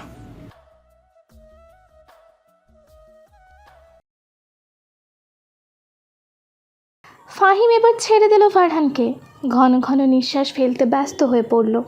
ফারহান নিস্তব্ধ, একেবারে একটি জলজ্যান্ত পাথরের মূর্তির মতো হয়ে গেল সে। এটা সত্য যে ফাহিম বলেছিল ওর মনের কথা, কিন্তু ফারহান তা ভ্রুক্ষেপ করেনি। যদি ফারহান শুরুতেই ঘটনাটি সামলে নিত, তবে আজ দুই ভাইয়ের মধ্যে এত মান অভিমানের পাল্লার আসর বসতো না। ফাহিম এবার শান্ত হওয়ার চেষ্টা করলো। ফারহানের কলার ধরার জন্য পরিবেশটা রীতিমতো দগ্ধ হয়ে উঠেছে, কিন্তু ফারহান নির্বিকার। আজ অন্য কেউ ওর কলার ধরলে ফারহান মানুষটার হাত ভেঙে গুঁড়িয়ে দিতেও দুবার ভাবতো না। তবে যেখানে ফাহিমই এ কাজ করেছে, তাই ফারহানই নিজেকে গুটিয়ে নিল, বলে উঠল, আমার উপর তুমি এতদিন রাগ পুষিয়ে রেখেছিলে কেন? সেদিনই বলে ফেলতে, যেদিন তুমি জানতে পারলে আমি তোমায় ঠকিয়েছি। হোক আফরা আমায় ভালোবাসতেন, তবে সার্বিক ঘটনার বিচার করলে দোষী আমি তোমায় ঠকিয়েছি। তুমি আফরাকে পছন্দ করো এটা জানা সত্ত্বেও ওনার সাথে সময় কাটিয়েছি আমি। এক কথায় হিসেব করলে তোমার আর আফরার বিয়ে ভাঙার ক্ষেত্রেও আমার পরোক্ষভাবে হাত আছে। কেননা তুমি হয়তো ভালোভাবেই আন্দাজ করতে পারছো ঠিক কার জন্য উনি এই বিয়ের কথাবার্তা এগোতে দেননি। ফাহিম নিশ্চুপ। এত কিছু হয়ে যাওয়ার পরও আমার প্রতি বিন্দুমাত্র অভিযোগ ছিল না। তো আজ কি এমন হলো যে এত রাতে তুমি বাড়ি থেকে এত দূর চলে এলে শুধু আমার সাথে কথা বলার জন্য? ফাহিম মৌনতা কাটিয়ে তুলল এবার, বলে উঠল, কারণ এত কিছুর পরও আমি চাই না যে তুমি এভাবে নিঃসঙ্গ জীবন কাটাও। আফরা আগামীকাল চলে যাচ্ছে ফারহান, এরপর আর কখনো আসবে কি না তার নিশ্চয়তা নেই। তবে ওকে থামাও না কেন, বলো না কেন যে আফরাকে তুমি চাও। আমি যেতে বলেছিলাম ওনাকে। আমার লাইফের কোনো নিশ্চয়তা নেই ফাহিম। এটা সত্য যে আমি এখন নিজের কাজ ভুলে বেমালুম আফরাকে মন দিয়ে বসেছি। তবে আমার ধারণা এসব কিছুদিন পরে কেটে যাবে। কিন্তু আমার ভয় হয় ফাহিম, এই প্রথম ফারহান জুবায়ের নিজের প্রাণ আশঙ্কা নিয়ে ভয় পাচ্ছিল। ভয় হচ্ছিল মানুষটার জীবনের সাথে অনাকাঙ্ক্ষিতভাবে জড়িয়ে পড়া ভিনদেশি সে মেয়েটি নিয়ে। মেয়েটা শুধুমাত্র পিতৃ পরিচয় বাঙালি, এছাড়া বাঙালিত্বের কোনো ছিটে ফোটাও নেই তার মধ্যে। তবুও ফারহান সেই মানুষটার প্রতি নতজানু হয়ে গেছে। কারণ কি জানো? কারণ সেই মেয়েটার মেঘালয়ের পাহাড়গুলোর মতো আকৃষ্ট করার এক চরম ক্ষমতা আছে। আর আমি চাই না আমার দুর্বোধ্য জীবনের সাথে তাকে জড়িয়ে ফেলতে। পেয়েছো তোমার উত্তর? ফাহিম নীরব দর্শকের মতো তাকালো ওর কথাগুলো, তারপর জিজ্ঞেস করলো, এসব পলিটিক্স করে কী লাভ ফারহান, যা তোমায় তোমার পছন্দের জিনিস করতে বাধা দেয়? প্রথমত, আমি এখানে জড়িয়েছি মানুষের ভালোর জন্য। আমি একা বড় হয়েছিলাম ফাহিম, পদে পদে বাধার সম্মুখীন হয়েছিলাম। আর তাই আমি চেয়েছিলাম যে অন্যদের জন্য নিজেকে কাজে লাগাতে, ছোট বড় কিছু একটা করে মানুষের মনে জায়গা করে ফেলতে। আর আজ আমি এখানে দাঁড়িয়ে আছি আমার কমরেডের পরিচয়। এখানকার প্রতিটি মানুষের অন্তরে নিজের নামের জয় জয়কার। এটা কি একদিনেই হয়েছে? আমি কিভাবে এসব বেড়াজাল থেকে হারিয়ে যাব স্পষ্ট উত্তর আছে। তাচ্ছিল্যের হাসি হাসলো ফাহিম, বলে উঠল, পাগল হয়ে গিয়েছো ফারহান, নিজেকে এতটা পাষাণের পরিচয় দিও না। তুমি আফরাকে ভালোবাসো, এটা তুমিও জানো, আফরাও জানে। তবে ওকে থামালে ক্ষতিটা কি হয় তোমার? বলেছি কারণটা। আমি ওনাকেই অনিশ্চিত জীবনের সাথে জড়াতে চাই না। আর অনুভূতিগুলো কখনো বলে কয়ে আসে না ফাহিম। যদি এসব আমার সাধ্যে থাকতো, আমি নিজে এসব থেকে সরে যেতাম। সময় আছে এখনো, পুরোটা রাত এই আকাশ দেখো আর ভালো মতো ভাবো কি কি বোকামি করছো তুমি। আফরাকে এভাবে হারিয়ে যেতে দিও না ফারহান। জাস্ট ভেবে দেখো তো, তুমি বা আফরা কেউ কি ভেবেছিলে যে এভাবে দুই প্রান্তের মানুষ পরিশেষে নিজেদের সর্বস্ব অনুভূতিপ্রবণ বানিয়ে ফেলবে? ডেস্টিনি ব্যাপারটা বিশ্বাস করলে আফরাকে নিজের করে ফেলো। আজ রাতই সময় তোমার কাছে। এমন যেন না হয় যে মরিচিকার পিছে ছুটে তুমি মহামূল্যবান কিছু হারিয়ে ফেললে। ফাহিম আর এক দণ্ড থাকলো না এখানে। গাড়ি নিয়ে সে সোজা বাড়ির দিকে চলে গেল। এদিকে ফারহানের কানে বারবার প্রতিধ্বনিত হচ্ছে ফাহিমের বলা শেষ কথাগুলো। সে কি আসলেই তবে কোনো ভুল করছে? আর ভাবতে পারল না ফারহান। পাশে সমান্তরাল ঘাসের ওপর শুয়ে আকাশের সৌন্দর্যে বুঁদ হয়ে রইল। আজ শ্রীমঙ্গলের শেষ সকাল আফরার, তাই সকালটাকে নিতান্ত সাধারণ মনে হলো না ওর কাছে। ভোরে পূর্ব দিকের বারান্দার দরজাটি খুলতেই এক শীতল হাওয়ায় আচ্ছন্ন হয়ে গেল ওর রুমটি। অদূরেই নজরে পড়ছে মেঘালয়ের বিশাল বিশাল পাহাড়। অভাবনীয় সুন্দর সেই দৃশ্য। আফরা কিছুদিন আগে ঘুরে এসেছিল সিলেটের ভোলাগঞ্জ সাদা পাথরের জায়গাটিতে। সেদিন ফারহান ওকে আরও কয়েক জায়গায় ঘুরিয়েছিল। দেখেছিল বাংলাদেশ থেকে ভারতের মেঘালয়ের সীমান্তবর্তী চমৎকার একটি ঝর্ণা। কি সুন্দর কাটছিল সেই সময়গুলো। আফরা চোখ বন্ধ করলেই ফারহানের শীতল মুখশ্রী চোখের সামনে অপলকভাবে ভেসে ওঠে বারবার। আর আজ আমরা একরাশ দীর্ঘশ্বাস ছেড়ে অদূরে অবস্থানরত সেই পাহাড়গুলোর দিকে তাকিয়ে রইল। নিষ্প্রাণ ওর দৃষ্টি, বুক ছেড়ে বেরিয়ে আসছে বারবার দীর্ঘশ্বাস। এখনও বাংলাদেশ ছেড়ে যায়নি, আর এখনই ওর ফারহানের সাথে সেই স্মৃতিগুলো কুড়ে কুড়ে খাচ্ছে। তবে এখান থেকে চলে গেলে কী অবস্থা হবে ওর? আফরা ঘাড় বাঁকিয়ে একবার মাথা নিচু করে দেখে নিল ফারহানের ছোট্ট কুটিরটি। ঝুলন্ত তালাটি স্পষ্টভাবে দেখা যাচ্ছে। আফরা এবার তাই চোখ ফিরিয়ে চলে গেল নিজের রুমে। গতকাল রাতে অনেক কিছু হয়ে গিয়েছে, যার ধারণা আফরা বিন্দুমাত্র করতে পারেনি। এমনকি ওকে সেই অনেক কিছু সম্পর্কে অবগতও হতে দেয়নি কেউ, বিশেষ করে ফাহিম। রাতে হুট করেই ফাহিম বাড়িতে এসে ওর বাবাকে বলল যে ও ভালোবাসে রওশিনকে, যত দ্রুত সম্ভব ওকে বিয়ে করতে চায়। মিসেস নাবিলার মাথায় এতে যেন আকাশ ভেঙে পড়ে। ইলার বন্ধু হিসেবে রওশিনকে ভালো মতোই চেনেন উনি, তবে কখনো ভাবতে পারেননি যে এমন কোনো পরিস্থিতির মুখোমুখি হবেন। মিসেস নাবিলা থমথমে গলায় বলে উঠলেন, পাগল হয়েছিস তুই ফাহিম? রশিন আর তোর তো কোনো দিক দিয়েই মেলে না। আর রশিনকে কি হিসাবে পছন্দ করলি তুই? এর থেকে আফরা তো হাজার। আফরা কেমন তা আমার এখন ম্যাটার করে না মা। আফরা আমার জন্য না, সেটা আমি খুব ভালো মতোই জানি। তুমি প্লিজ এই বিষয় নিয়ে আর বাড়াবাড়ি করবে না, কেননা আমি রোশিনকে বিয়ে করতে চাই। এই প্রথম ফাহিম নিজের অনুগত মায়ের উপর দিয়ে এইভাবে কথা বলল। ওর মনে অজস্র চিন্তার উদ্রেক। মন বারবার চাইছে যে ফারহানের মতো বোকামো যেন ফাহিম না করে। আফরাকে না পাওয়ার পূর্বেই কষ্ট পেয়েছে ফাহিম, তাই রওশিনের ব্যাপারে সে মোটেও এমন কোনো পদক্ষেপ নেবে না যাতে রওশিনকে সে হারিয়ে ফেলে। ইলাও মোটামুটি ছিল বাকশূন্য। মিস্টার রিফাজের এ নিয়ে আপত্তি না থাকলেও মিসেস নাবিলার চরম আপত্তি আছে। থমথমে গলায় তিনি বলে উঠলেন, রশিনের সাথে তোর কোনো দিক দিয়েই মানায় না ফাহিম। তুই এখনকার নামি দামি হার্ট সার্জন, যেদিকে রশিন সবেমাত্র কলেজে পড়ে। শুধু তাই না, সেই সাথে মিডল ক্লাস ফ্যামিলিরও। দেখ বাবা, আমার কথা ভালো মতো শোন। সমাজ বলেও তো একটা ব্যাপার আছে, তাই না? তোর দাদা জমিদার ছিল, মৌলভীবাজারের এক প্রান্তে বিশাল সম্পত্তির আমাদের দখলে। সেই হিসেবে রশিন। পুরনো যুগের মতো কথাবার্তা বলো না মা। আমাদের যেহেতু কম কিছু নেই, তবে তুমি রোশিনের ফ্যামিলি নিয়ে এত বেশি ভাবাভাবি করছো কেন? ভাবাভাবি করার কারণ আছে ফাহিম। মিসেস নাবিলা থামলেন। ছেলের এসব পাগলামি ওনার মাথার ওপর দিয়ে যাচ্ছে। বললেন, আফরার মাকে কথা দিয়েছিলাম আমি যে আফরার বিয়ে আমি তোর সাথে দিব, কিন্তু আফরা এতে বেঁকে বসাতে কথা আর এগোয়নি আফরার মা। কিন্তু এখন যদি উনি কোনোভাবে জানেন যে ছেলে অন্য কাউকে ভালোবাসে, ভেবেছিস কি হবে আমার? উনি তো মনে করবেন যে আফরাকে আমরা না বলতে বাধ্য করেছি। তাছাড়া উনি এটাও বলেছিলেন যে আফরা আমেরিকায় গেলে এ নিয়ে উনি কথা বলবেন আফরার সাথে। যদি রাজি হয় তবে তোকে। ফাহিম যেন এবার অবাক না হয়ে পারল না। এই দুই মা যেন দুজনকে বিয়ে করিয়ে শান্তির ঘুম দিয়ে ছাড়বে। ফাহিম প্রচণ্ড রেগে গেল এতে, চিৎকার করে বলল, আমি কি ব্যাপারের জিনিস মা? বলছি আমি আফরাকে বিয়ে করতে ইচ্ছুক না, তবুও তোমরা এসব শুরু করছো কেন? যেদিকে তাকাই সেদিকে সবাই ইউজ করে আমায়। এদিকে তুমি, তারপর আফরা, ওদিকে ফারহান নামটি বলার আগেই থেমে গেল ফাহিম। ইলাও ভয়ে খানিকটা গুটিয়ে নিয়েছে নিজেকে। মিস্টার ইফাস চুপ ছিলেন এতক্ষণ, তবে ছেলের পাগলামি অতিরিক্ত দেখাতে বলে উঠলেন, ফাহিম, শান্ত হও তুমি। শান্ত হব বাবা, তবে কথা দাও আগামী 2-3 দিনের মধ্যেই রোশিনদের বাড়িতে সম্বন্ধ নিয়ে যাবে তুমি। আমার এসব ধরাবাধা জীবনটা অতিষ্ঠ হয়ে গিয়েছে। আমি এসব থেকে দূরে থাকতে চাই বাবা। সম্মতি জানালেন মিস্টার ইফাস। রওশিন মেয়েটা মন্দ নয় ফাহিমের জন্য, তবে আফরার জন্য মাঝে মাঝে বড্ড খারাপ লাগে ওর। ওই মিষ্টি মেয়েটার যদি একটা পথ হয়ে যেত। সকালে আফরা সব কিছুই শুনেছে মিস্টার ইফাজের কাছে। দুজনে এবার হাঁটছে নেলসন টি এস্টেটের আঁকাবাঁকা কাঁচা পথে।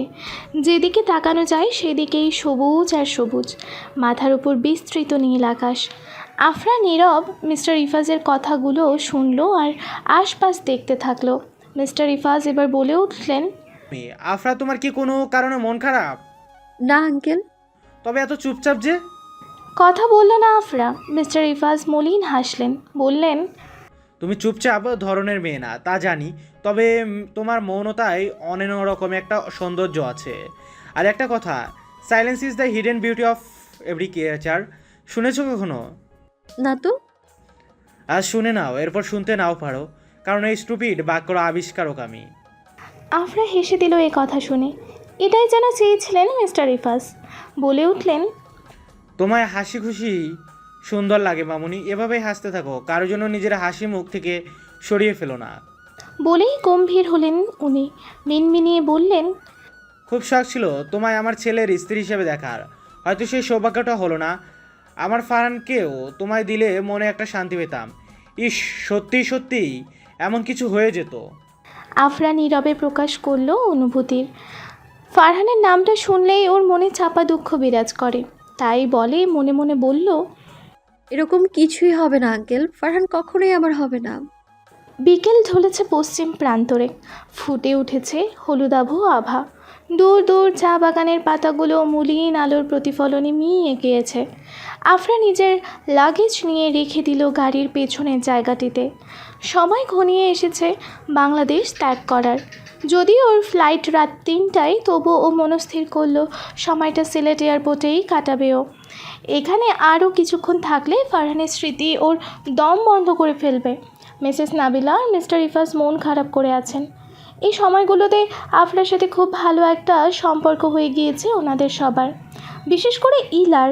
সবে সুবাদে ইলা প্রচণ্ড কান্না কান্না চোখে আফরার দিকে তাকিয়ে আছে। রওশিন আর মারুফও এসেছে বিদায় জানাতে ওকে। আফরা স্মিত হাসলো, ইলাকে বলল, মন খারাপ কেন ইলা রানীর?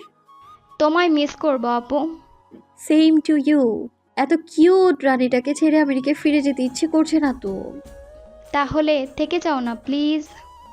সেটা কখনো সম্ভব না ইলা, ভালো থেকো, নিজের যত্ন নিও কেমন? রওশিন, মারুফ, তোমরাও ভালো থেকো, তোমাদেরও মিস করবো আমি অনেক। তুমি কি আর এখানে আসবে না আপু? চট করে বলে ফেললো রওশিন। আফরা মাথা নাড়িয়ে বলল, না। ফাহিম ডাকছে গাড়ির বসার জন্য, ও আফরাকে এয়ারপোর্টে ড্রপ করে দিয়ে আসবে। আফরা গাড়িতে ওঠার আগে এক পলক ফারহানের অপেক্ষায় অন্যত্র তাকালো। হাসেনি ফারহান, হয়তো আসবেও না। আফরা দীর্ঘশ্বাস ছাড়ল। সবাইকে আরও একবার বিদায় জানিয়ে উঠে পড়ল গাড়িতে। আপন গতিতে গাড়ি চলতে মগ্ন। সূর্য ঢলে যাওয়ার মতো অবস্থা। তার পূর্বেই আকাশে নেমে এসেছে অন্ধকার, ইঙ্গিত দিচ্ছে বর্ষণের। মৃদু বজ্রপাতের করাঘাতে পরিবেশটা নিতান্তই স্নিগ্ধ লাগছে। আফরা গাড়ির জানালা দিয়ে মাথা বের করে সেগুলো পরখ করে নিল। আজও সালোয়ার কামিজ পরেছে দ্বিতীয়বার, সবুজ রঙের। যাওয়ার আগে এতটুকু স্মৃতি নিয়ে যাওয়ার প্রবল ইচ্ছা জেগেছিল ওর মনে। চেষ্টা করলো মন ভালো করার, তবে পারল না। অস্থির লাগছে ওর মন, মস্তিষ্ক, সব কিছু। ফাহিম নীরবে ড্রাইভ করছিল আফরার ভাবনা এড়িয়ে। ওর মনও আজ ভালো না। ফারহানকে এতবার বোঝানোর পরও ও এলো না দেখে অজান্তেই দুজনের ভাঙা কথনের জন্য মন খারাপ হয়ে যাচ্ছে। ফাহিম এবার বলল, আফরা, হুম। পুরনো স্মৃতি সব ভুলে নতুনভাবে সব কিছু শুরু করুন। আপনার এই চুপচাপ দিকটা ভালো লাগছে না আমার। এখনো পছন্দ করেন আমায়?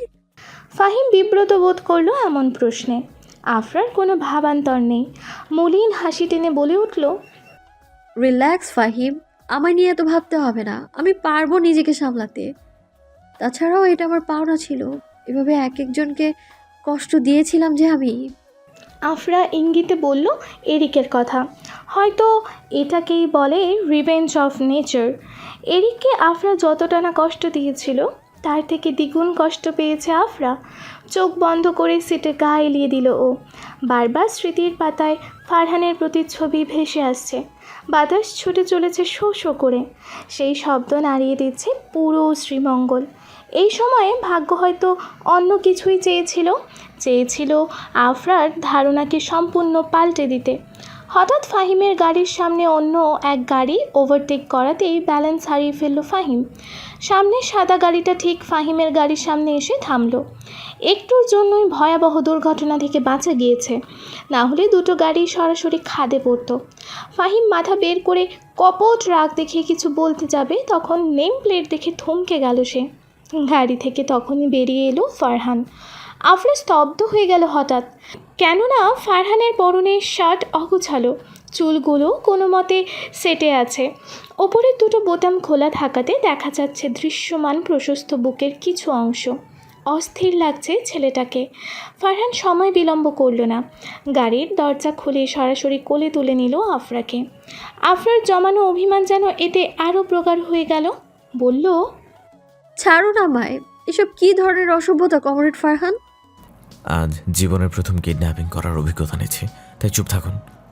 ফারহান এবার আফরাকে নিজের গাড়িতে বসিয়ে সিট বেল্ট বেঁধে দিল। ফাহিমের কাছ থেকে আফরার ব্যাগ নিয়ে নিল নিজের গাড়ির পেছনে। এতক্ষণ নির্বিকার ছিল ফাহিম, কোনোরূপ কোনো কথা বলল না, মুখে ছিল প্রশান্তির হাসি। অবশেষে ছেলেটার সুবুদ্ধি হয়েছে। আফরা কাতর কণ্ঠে বলল, আমায় কোথায় নিয়ে যাচ্ছেন আপনি? লিভ মি, ফ্লাইট আছে আমার। ফ্লাইট আপনার রাত 3টায়, তাই 3টার আগে এ ব্যাপারে কোনো কথা বলবেন না। আপনার সাথে অনেক হিসাব নিকাশ করতে হবে আমার, তাই আর কয়েক ঘন্টা এই কমরেডকে সহ্য করতে বাধ্য আপনি আফরা। আফটার অল, আপনাকে হাতছাড়া করার মতো বোকামি আমি আর করব না। আফরা সারা শরীরে শিহরণ বয়ে গেল এমন কথায়। হৃদয়ের কম্পন টের পাচ্ছে খানিকটা। ফারহান আজ অন্যরকম, চোখের দৃষ্টি তার অন্যরকম। কে জানে কি করবে সে। ঝিরে ঝিরে বৃষ্টির জন্য সিক্ত হয়ে উঠেছে সব কিছু। দূর দূর তাকালেই দেখা যাবে বৃষ্টির পানিকণা আর চা বাগানের অধ্যুষিত অঞ্চলে সবুজের সমারোহ। ফারহানের দৃষ্টি নিবদ্ধ পিচ ঢালাই পথে। কোনো রকম কোনো কথা না বলে গাড়ি এলোমেলোভাবে ড্রাইভ করতে মগ্ন। আফরার চোখে মুখে চিন্তার বহিঃপ্রকাশ। ফারহানের কীর্তিকলাপ সব ওর মাথার ওপর দিয়ে যাচ্ছে। এদিকে ছেলেটাকে এমন পাগলাটে পাগলাটে রূপে দেখে নিঃশ্বাসও আটকে আসছে বারবার।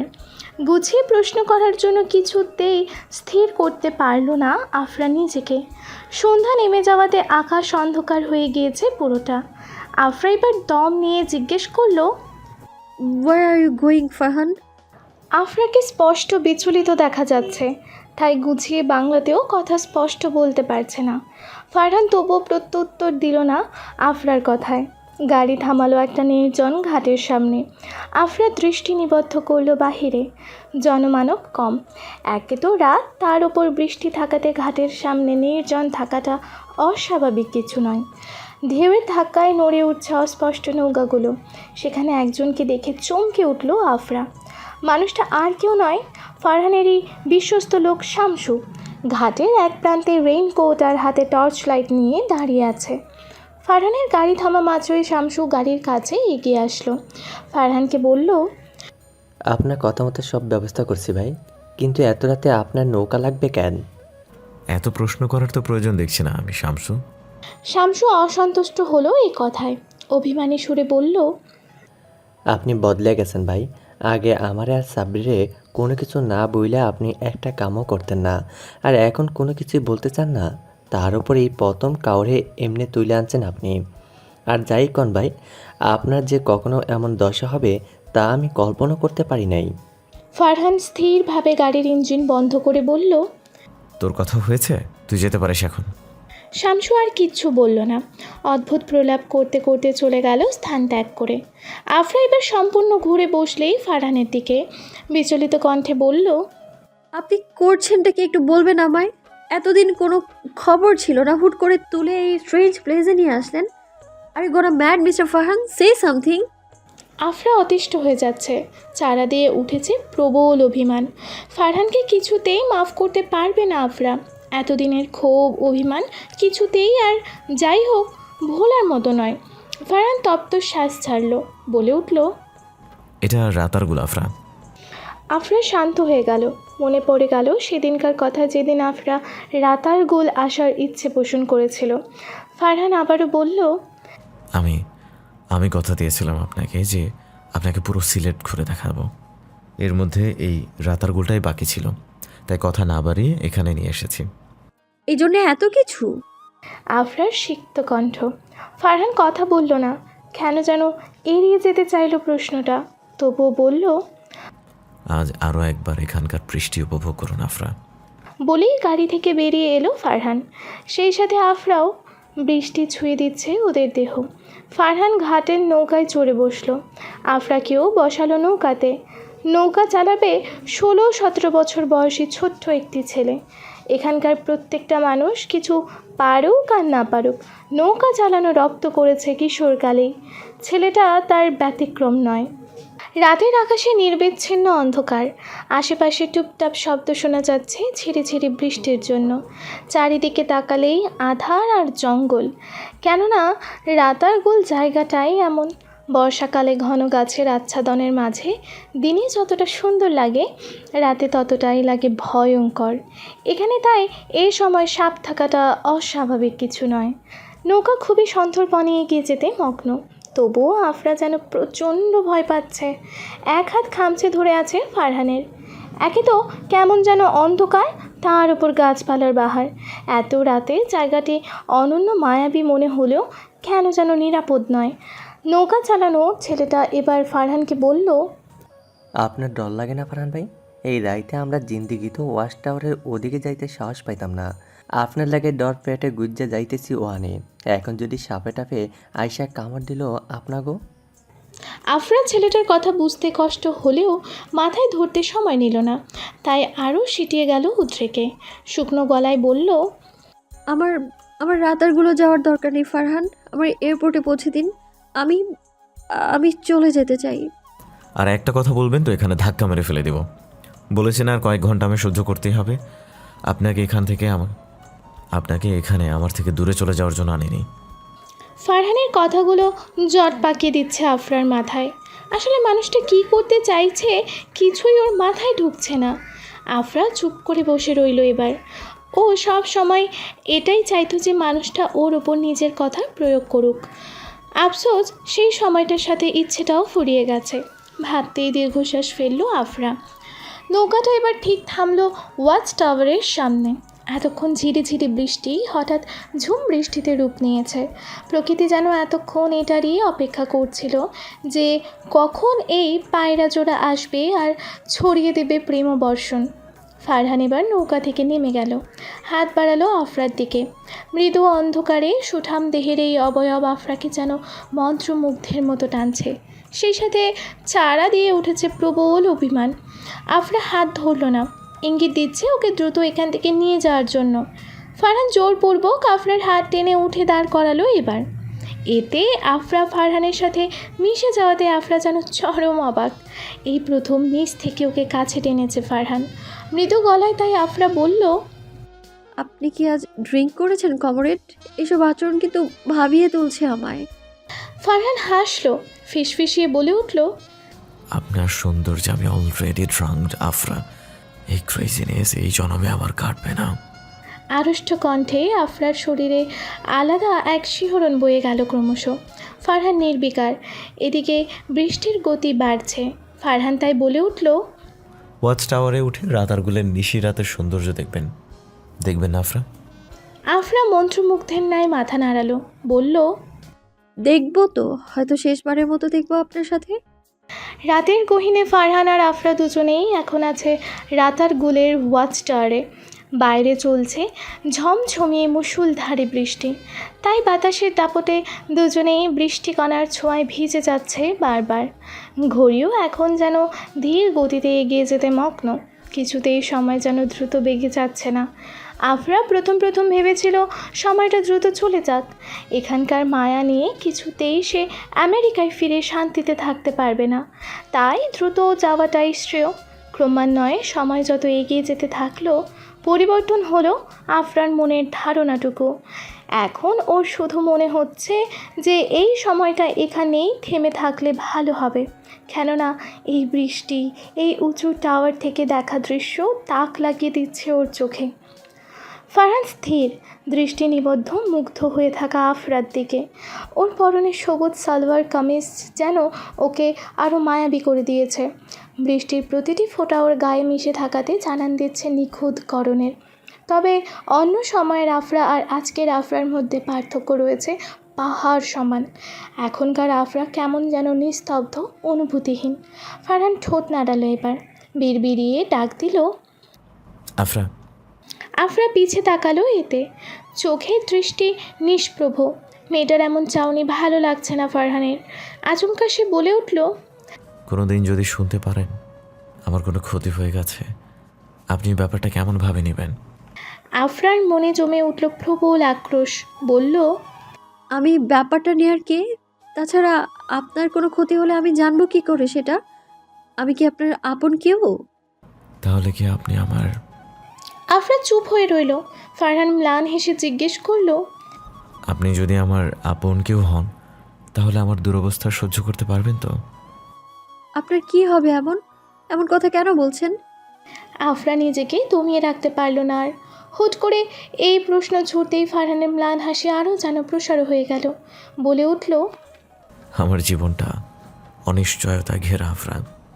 আমি এর আগেও কারণটা বলেছি আপনাকে, তবুও কেন রাজনীতিতে টিকে আছি জানেন? কারণ এখানকার মানুষগুলো ভালোবাসে আমায়। ওই যে নিচে যে বাচ্চা ছেলেটাকে দেখলেন না, ও হলো পৃথিবীর সেরা ভীত। সাপ যোগ এগুলো প্রচণ্ড ভয় পায়। আমি যখন বললাম যে তাহলে তো ওর আসার দরকার নেই, নৌকাটা আমায় দে, পিচ্ছিটা যেন তেড়ে উঠল। কেন জানেন? কারণ ওর ধারণা আমি এখানে একা আসলে কোনো বিপদে পড়তে পারি, তবে সাহায্য করবে কে। তাই এত ভয় পাওয়া সত্ত্বেও এখানে এসে পড়ল। ওর মতো আরও অজস্র মানুষ আছে যারা প্রচণ্ড ভালোবাসে আমায়। আমার চাচি বারবার বলছে যে নেলসন টি স্টেট আমায় ওনার কাছে দ্বিগুণ দামে বিক্রি করে দিতে, তবুও আমি করিনি। এটা সত্য যে আমার দাদাজানের কাছ থেকে পাওয়া শেষ উপহার এটা, সেই সাথে আমার বেড়ে ওঠার জায়গা। তবুও এই জায়গাটি আমি নিজের আয়ত্তে রেখেছি যাতে আমায় যারা ভরসা করে এখানে কাজ করছে তারা যেন ন্যায্য পাওনা পেতে পারে। এতগুলো মানুষের মন এভাবেই জয় করিনি আমি। মুখোমুখি হয়েছি নানা ভয়ঙ্কর পরিস্থিতির, হয়তো সামনেও পড়তে পারি। তাই তো বলছি যে আমার কোনো ক্ষতি সহ্য করতে পারবেন তো? মিয়ে গেল আফরা। মুখ ফুটে বলতে পারল না যে মরে যাবে সে। ফারহানের দৃষ্টি গভীর হলো আরও। দিক বিদিক তাকিয়ে দেখে নিল বৃষ্টি স্নাত পরিবেশ। তারপর আচমকা পরিস্থিতি আরও উত্তাল করে নিজের বুকের সাথে মিশিয়ে ধরল আফরাকে। স্তব্ধ হয়ে গেল আফরা। ফারহানের এতটা কাছাকাছি যেন তোলপাড় করে তুলেছে ওর মন। বেসামাল মনে হলো ওর নিজেকে। বৃষ্টির দরুন ঠান্ডা বাতাস যেন ছড়িয়ে পড়ল সারা রাতার গুলে। আফরার শরীরের শিরশিরানি দ্বিগুণ মাত্রায় বেড়ে গিয়েছে এতে। বৃষ্টির ঝিরিঝিরি শব্দের থেকে বেশি স্পষ্ট শুনতে পারছে ফারহানের বুকের ঢিপ ঢিপ শব্দ। আফরা অস্পষ্ট স্বরে বলে উঠল, ভালোবাসি আফরা। আফরাকে কথাটা শেষ করতে না দিয়েই আচমকা নিজের পছন্দের মানুষটার এমন কথা শোনাতে আফরা যেন অনুভূতি শূন্য হয়ে গেল। এতদিন ওর কান এই কথাটি শোনার জন্য হাঁসফাঁস করছিল। আজ এই কথাটা শুনে ওর হাত পা রীতিমতো নাড়াচাড়া যেন বন্ধ হয়ে গিয়েছে। ফারহান নিষ্প্রভ। আফরার ঘাড় বরাবর আছড়ে পড়ছে ওর উষ্ণ নিঃশ্বাস। ফারহান আবারও বলল, আমার অনিশ্চয়তার প্রয়োজন নেই আফরা, আমার শুধু আপনাকে প্রয়োজন। আমার ভয় ছিল আমার সাথে যদি আপনারও কিছু হয়ে যায়, কি জবাব দিব আমি আপনার বাবা মাকে? আপনার পাগলামি, উল্টাপাল্টা কথা, হুটহাট রাগ করা, গভীর প্রগাঢ় দৃষ্টি, এই সব কিছু শুধু আমার আফরা। আপনি পুরো আপাদমস্তক মানুষটাই আমার। এতদিন আপনি যা পাগলামি করেছেন, আপনাকে পাওয়ার জন্য দ্বিগুণ পাগলামি করতে পারবো আমি। তবু আপনাকে যেতে দিব না, কারণ আমি আপনাকে ভালোবাসি আফরা। এক নাগারে কথাগুলো বলে দিল ফারহান। পাগলাটে লাগছে মানুষটাকে। আফরার যেন অভিমান আরও দৃঢ় হয়ে গিয়েছে এতে। ফারহানের বুকে মাথা গুজে 2-3টা কিল ঘুষি মারতে মারতে বলতে থাকলো, I will kill you bloody bitch! এতদিন কোথায় চেপে রেখেছিলেন এইসব কথা? আমায় এত কষ্ট দিয়ে এখন এইসব লাভ কনফেস করছেন? I will kill you, comrade! I have to die! খেদে দিল আফরা, তবে খুশিতে। ফারহানের মুখ চেপে সহ্য করে যাচ্ছে আফরার সকল আঘাত। মুখে আচর প্রাপ্তির হাসি। আফরা এবার ফারহানের কলার টেনে নিচে নামিয়ে গভীরভাবে ঠোঁট জোড়া মিলিয়ে দিল আবেশে। আফরার এমন কাজে সিদ্ধারায় ঠান্ডা স্রোত বয়ে গেল ফারহানের। শরীর অবশ হয়ে এলো ক্রমশ। বাইরে চলছে ঝমঝমিয়ে মুষলধারে বৃষ্টি, তাই বাতাসের দাপটে দুজনে বৃষ্টিকণার ছোঁয়ায় ভিজে যাচ্ছে বারবার। আফরা ফারহানের থেকে দূরে আসতেই ফারহান অপ্রস্তুত ভঙ্গিতে তাকালো আফরার দিকে। মেয়েটার চোখ মুখ নির্বিকার। জন্মসূত্রে আমেরিকায় বড় হওয়া এই মেয়েকে দেখলে মনেই হয় না যে এই মেয়ে বাঙালি। তবুও আজ ওকে সবুজ সালোয়ার কামিজে সুন্দর লাগছে। রাতের আধারে লালচে চুলগুলো কালো দেখাতে আরও আবেদনময়ী মনে হলো ফারহানের কাছে।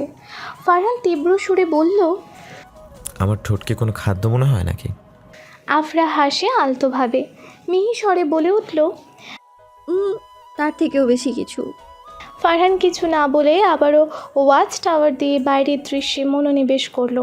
এত ঠান্ডায় ও গরম লাগছে আফরার হঠাৎ কাছে আসাতে। এদিকে মোবাইলে অনবরত রিং বেজে চলছে। শামসু কল দিয়েছে। এত রাতেই ওর কাজ থেকে নৌকা নিয়ে এখানে আসার জন্য চিন্তা করছে বোধহয়। একটু এগিয়ে আসলো ফারহানের বরাবর। দুজনে এবার সমান তালে বৃষ্টিতে ভিজছে। আফরা এবার বলল, আমাদের সম্পর্ক যেমনটাই হোক না কেন, আমি সব সময় চাই আমরা যেন একে অপরকে আপনি করেই বলি। কেন? ফারহানের গম্ভীর কণ্ঠ। আফরা তার কাঁধে ধরে নিজের দিকে ঘুরিয়ে নিল। ঠোঁট দুটো আলতোভাবে নাড়িয়ে বলল, আপনার মুখে আপনি ডাকটা না মারাত্মক লাগে। এক কথায় যাকে বলে ইনক্রেডিবল। সরি, ইনক্রেডিবলের বাংলাটা আমি জানি না। ফারহানের কাছে এটা তেমন কিছু না। এই মেয়ে আমেরিকা থেকে বাংলাদেশে এসেছে 1 মাস হয়েছে। আর এর মধ্যেই ফারহান অবগত যে আফরা বাংলায় ভীষণ পটু। একটু একটু কথা বলতে আটকে গেলেও তা ধরা বেশ কঠিন। ফারহানের শ্যামবর্ণের মুখটিতে বৃষ্টির পানি লেপ্টে আছে। ঠোঁটের কাছে জমে আছে বিন্দু বিন্দু পানি। লাল ঠোঁটগুলোকে দেখে আফরার হঠাৎ টুয়ালাইট মুভির ভ্যাম্পায়ার এডওয়ার্ডের সেই ঠোঁট দুটোর কথা মনে পড়ল। সেই মুভি দেখে একবার আশাও করেছিল এমন ভ্যাম্পায়ার বয়ফ্রেন্ড থাকলে মন্দ হতো না। আর আজ সেসব মনে পড়লে হাসি আসে। আফরা আবারও বলল, জানেন আমার ড্যাড কেন আমায় বিটিতে পাঠিয়েছে? জানি তো, তবু আপনার মুখে না হয় শুনি। আমি নাকি আমেরিকায় একটা অগোছলো লাইফ লিড করি। আমার অস্তিত্বে ওয়েস্টার্ন কালচার মিশে যাওয়াটা ওনার পছন্দ না। আর বাংলাদেশি নাকি পারবে আমার লাইফটা গুছিয়ে দিতে। সত্যি? মিহি হাসলো ফারহান। তাই ধীর পায়ে আফরার একটু কাছে দাঁড়ালো সে। বলল, তা জানি না, তবে ভালোবাসা মানুষের সব কিছু পাল্টে দেয় আফরা, যেমনটা আমি হয়েছি। আফরা আবারও হাসলো ফারহানের চোখে চোখ রেখে। মৌনতা কাটিয়ে ফারহানের কানে ফিসফিসিয়ে বলল, হয়তো আমাদের মতো দুজন অগোছলো মানুষের ভাগ্য একসাথেই লেখা ছিল। না হলে কি হিসেবে আমেরিকা থেকে এখানে আসলাম আমি? বিষয়টা কি কাকতালীয়? অতঃপর এভাবেই তো শুরু হতে পারে নতুন কোনো গল্পের। আফরা মেয়েটার কথাগুলো বৃষ্টির ছন্দের মতো বাজতে থাকলো ফারহানের কানে। আসলেই তো, কই আফরা আমেরিকায় বড় হওয়া একটু পাশ্চাত্য ধরনের মেয়ে, আর কই শ্রীমঙ্গলে বড় হওয়া রাজনীতিবিদ ফারহান জুবায়ের। মেয়েটা তো এসেছে মাস কয়েকের জন্য ঘুরতে।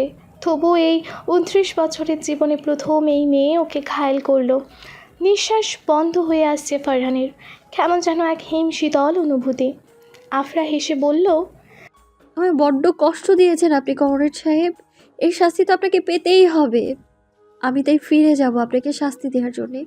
আজই যাব, রাত 3:30 ফ্ল্যাটেই যাব।